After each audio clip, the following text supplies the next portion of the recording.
Imagine your job in Houston blooming into an incredible opportunity in Tinseltown.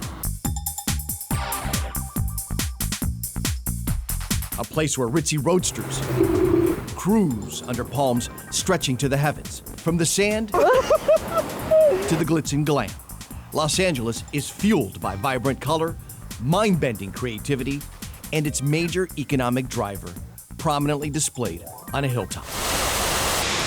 This is LA, and since late 2015, the Houston Film Commission has relied on Sharon Adams as their Los Angeles representative. MS-13 is not a gang in El Salvador. It is a terrorist organization. And this, both sides will tell you, is a war. It's after midnight in Panchimalco. 400 elite officers gather in secret. A massive raid organized with U.S. support, targeting 31 MS-13 members. From top leadership, or ranfleros, to gang associates like Fatima. In this case, she is the MS-13 member, they say. She works for the state, but on the side, they say she's extorting money from others. They're going through her documents now.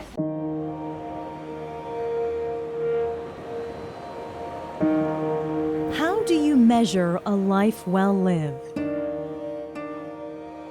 Is it the length of time spent on Earth?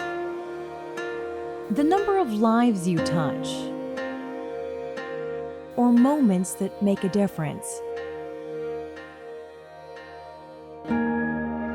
Or perhaps the answer is in these 3 digits. Apart, they're just numbers. But together, we always want to say, what legacy are you going to leave behind? a symbol of strength, resilience, and love for Officer 758. She'd probably want that 758 on there somewhere on those wings, so you knew that was Abigail Arias Freeport Police. I promise. I promise. To protect. To protect. And serve. And serve. Abigail Arias became Officer 758 February 7, 2019. Her smile lighting up the room. Her badge close to her heart. A little girl pushing through her pain to give others hope. When I tell you that God truly sent her, it just wasn't a little girl battling cancer. He sent an ambassador for kids fighting cancer. We showed her the tumor and we told her, baby, this is a castle. And it's been taken over by the bad guys. I now. And forever. Promise. To keep fighting the bad guys. Fighting the bad guys became her mission.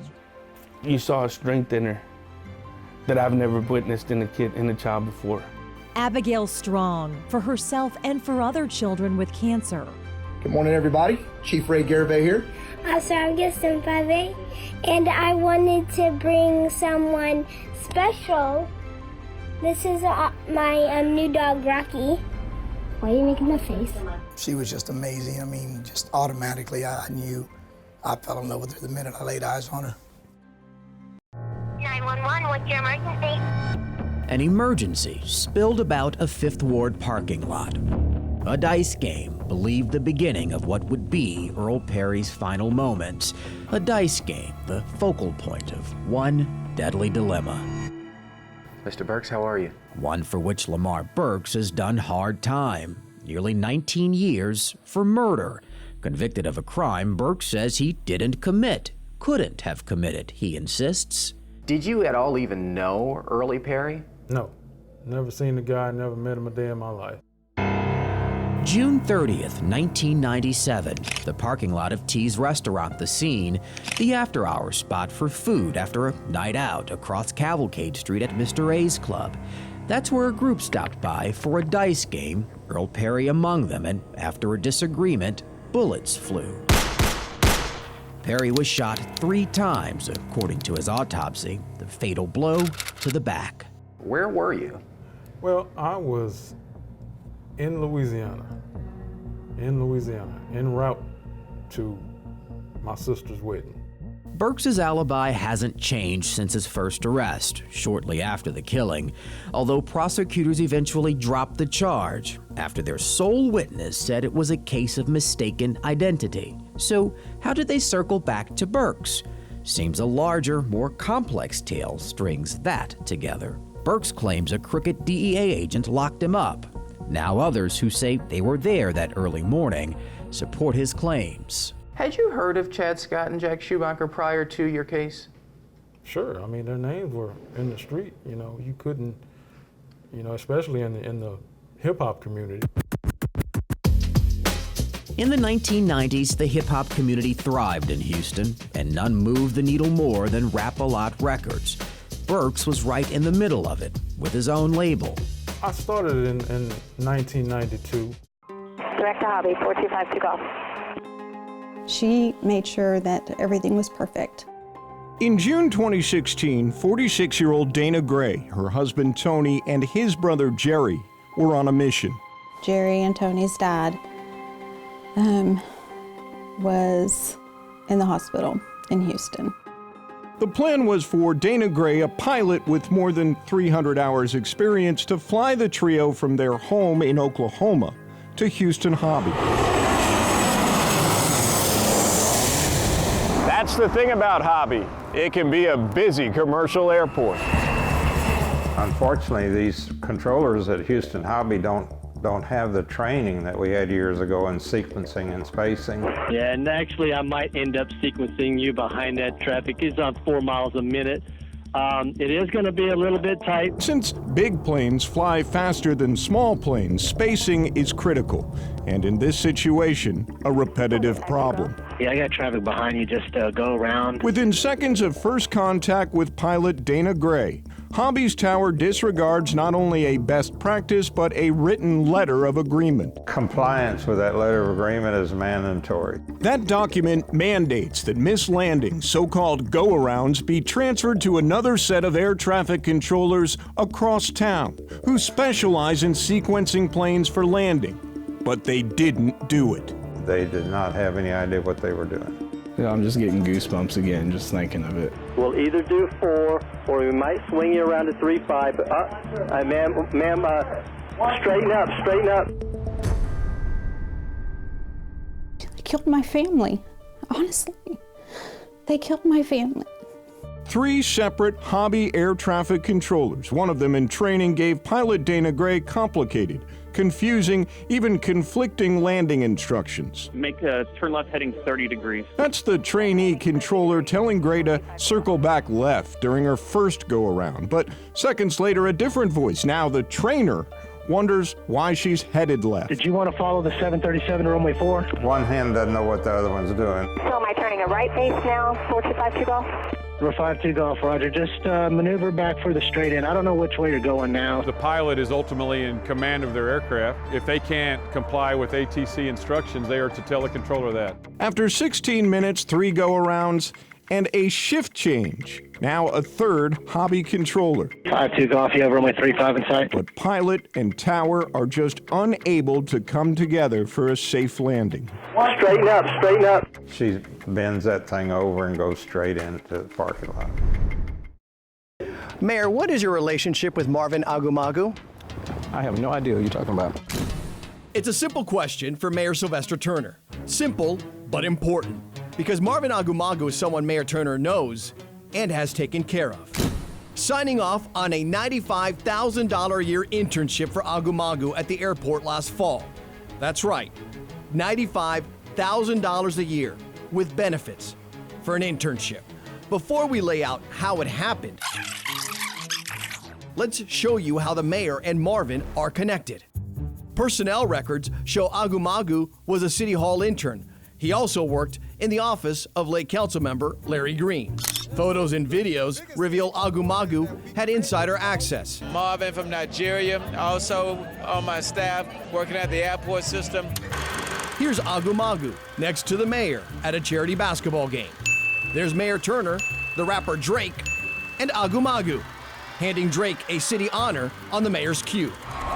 During the Astros World Series parade, Agu Magu was yards away from the mayor, working with his staff along the parade route, and steps away from the mayor at City Hall for the celebration. Agu Magu also was listed as a guest of Mayor Turner at a banquet honoring the late Texans owner Bob McNair.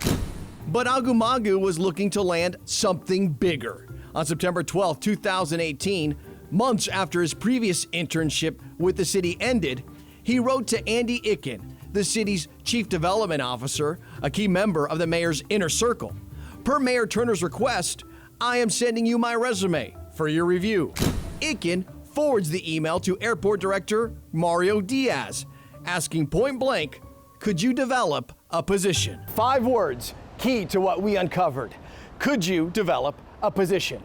Emails Channel 2 Investigates obtained clearly show a plan was hatched with 2 city directors specifically developing a position for Agu Magu. On September 19th, Agu Magu received a verbal offer. Director Diaz, writing Icken, I offered him a 1-year internship to work directly for me. Icken's response? Good approach. And the approach, developing a one-of-a-kind internship out of thin air, is key, because around the same time, Mayor Turner was telling the public the city didn't have money to hire employees.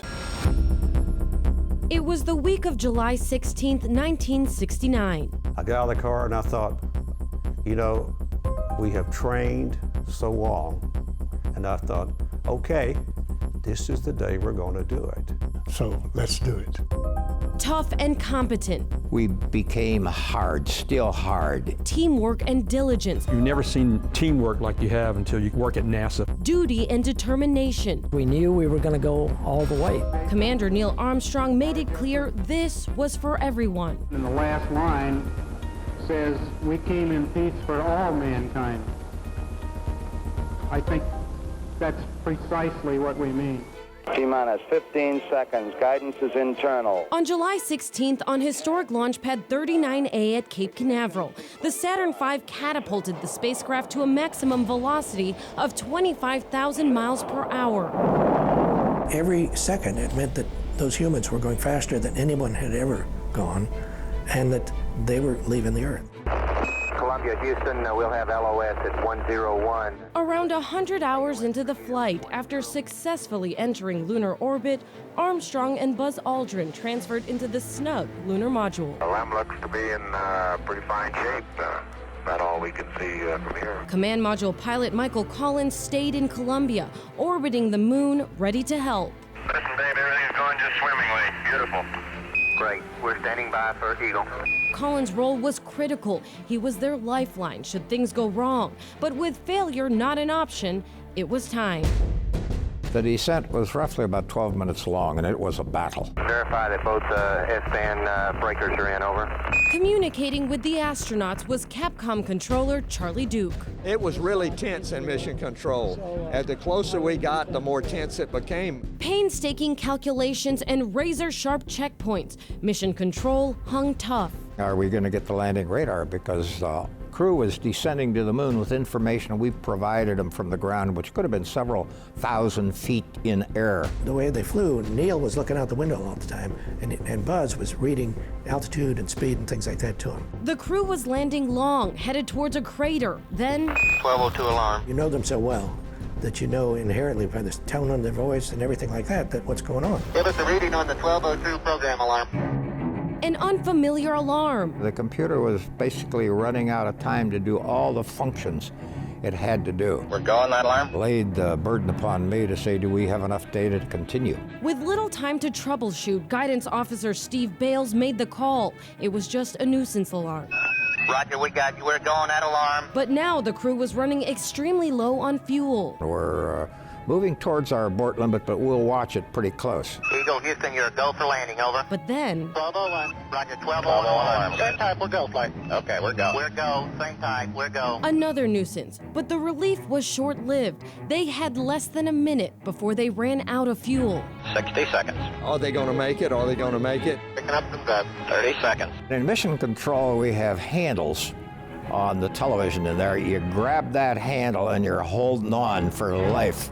With just seconds to go, Armstrong, a seasoned test pilot, picked a smoother place to land in the Sea of Tranquility. He knew where he was, and he knew where he was in that process. 4 forward, drift into the right low. About the time we would have said 15 seconds, we recognized the crew's going through engine shutdown. Contact light. The team had done it for the world. Tranquility Base here. The Eagle has landed. You got a bunch of guys about to turn blue. We're breathing again. Thanks a lot. And that was the way I felt. The whole room was that way. People watched from all over the world. Though in mission control, a short-lived moment and back to work. Just upstairs in the viewing room, uncontrollable joy. The people in the viewing room were what broke the code. They started stamping and cheering and everything else. All of a sudden, this noise filters into the room, and my controllers start to catch it. Okay, keep the chatter down in this room. This team on Earth helped put the American flag on the moon. It's one small step for man, one giant leap for mankind. At the moment it happened, you had a sense of pride, exhilaration. This certainly has to be the most historic telephone call ever made from the White House. I just can't tell you how proud we all are of what you have done. But the mission wasn't over. Unfortunately, we were so involved in the technical aspects of it that we kind of missed the wow part of it. After 8 days, on July 24th, 1969, the Apollo 11 capsule splashed down in the Pacific Ocean. Anytime you get the crew back on Earth, that's successful. And only then did this team truly realize the gravity of what man had done. Walked out of the car and cried. It dawned on me what we had done. It lifted the whole country. And 50 years later, In the mornings when I'd go out to get the paper, I would look up and see the moon and say, by God, we were there. And so yeah, I looked at it differently.